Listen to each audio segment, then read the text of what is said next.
August বাবা মা ভাই বোন যা হারিয়েছি, আমাদের বিচার চাওয়ার কোনো অধিকার ছিল না।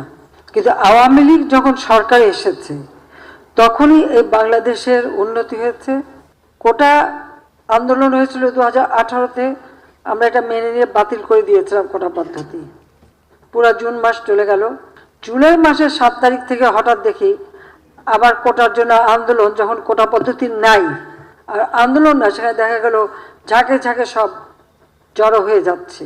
তাদের এক দফা দাবি ছিল কোটা সংস্কার, সেই যে দাবি করেছে সেই দাবি সংস্কার করে দেওয়া হলো, কিন্তু সেই সংস্কার করে দেওয়ার পরেও তাদের আন্দোলন থামে না, দাবি থামে না।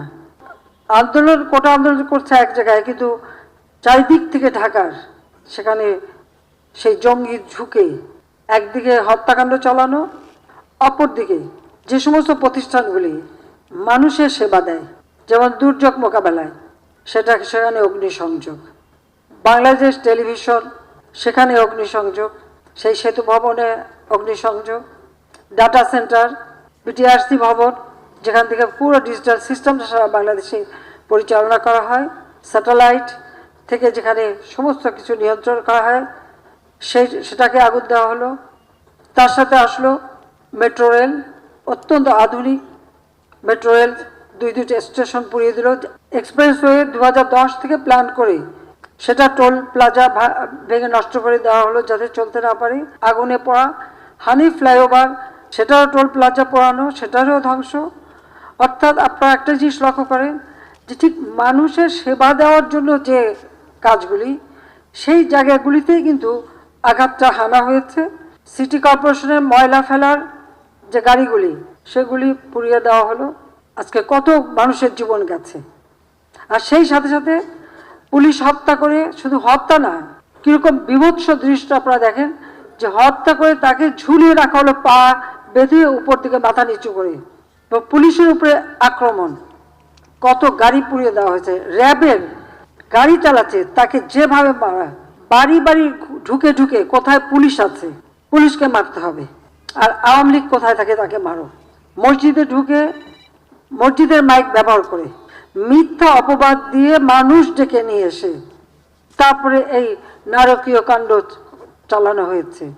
এবং এ পর্যন্ত অনেকগুলি মৃত্যুর খবর আপনারা পেয়েছেন।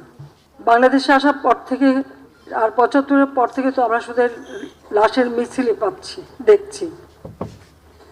এবারেও প্রায় 200-এর উপর মানুষ মারা গেল। দোতলা বাড়ির মধ্যে জানলার কাছে ছেলেটা, তার গুলি লেগেছে, বলে হেলিকপ্টার থেকে গুলি লেগেছে। আপনারা বলেন হেলিকপ্টারের গুলি ঘরের মধ্যে ঢুকবে কিভাবে? আর সেই গুলি ঢুকে কিন্তু তা দেওয়ালের যে ফুটো করে দিয়েছে।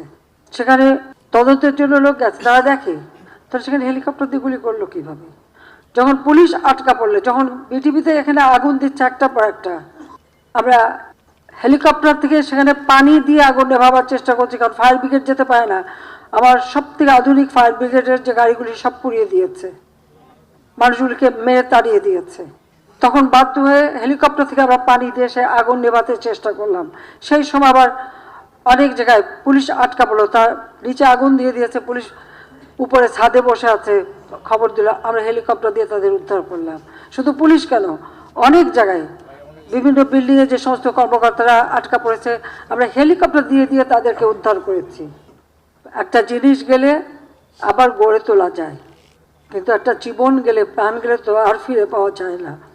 আর যারা আপনজন হারিয়েছে, যে মা তার সন্তান হারিয়েছে, যে সন্তান যার বাবা হারিয়েছে, তাদের কষ্ট আর কেউ না বুঝুক, আমি তো বুঝি। কারণ আজকে এই আগস্ট মাস, আমি তো সেই বাবা মা ভাই সব হারিয়ে সেই ব্যথা বেদনা কষ্ট নিয়েই এই বাংলাদেশে ফিরে এসেছিলাম। নিজে ছোট ছোট বাচ্চাদের মাতৃস্নেহ বঞ্চিত করে কেন? বাংলাদেশের মানুষের জন্য, যে এই দেশের মানুষের সুন্দর জীবন পাবে, উন্নত জীবন পাবে। এই যে এতদিন এত শ্রম দিলাম, কষ্ট দিয়ে, নিজের দিকে তো তাকাইনি, নিজের ছেলেমেয়ের জন্য কিছু করিনি, যা কিছু করছি মানুষকে দিয়েছি। প্রতিটি মিনিট, প্রতিটি সময় দিন রাত পরিশ্রম করেছি, কারণ তিনি আমাদের রক্ত দিয়ে গেছে, তিনি কিছু নিয়ে যাননি, কিছু নিয়ে যাননি, এমনকি এক টুকরো কাফনের কাপড়ও নিয়ে যাননি। তার গরিব মানুষের জন্য ওই রেড ক্রসের মাধ্যমে যে কাপড় দিতে, সেই কাপড়ের পাড় ছিঁড়ে তারপর সেই কাফন দেওয়া হয়েছিল। আর আমার মা ভাই তাদের কাউকে কোনো কাফন দাফন কিছুই দেওয়া হয়নি।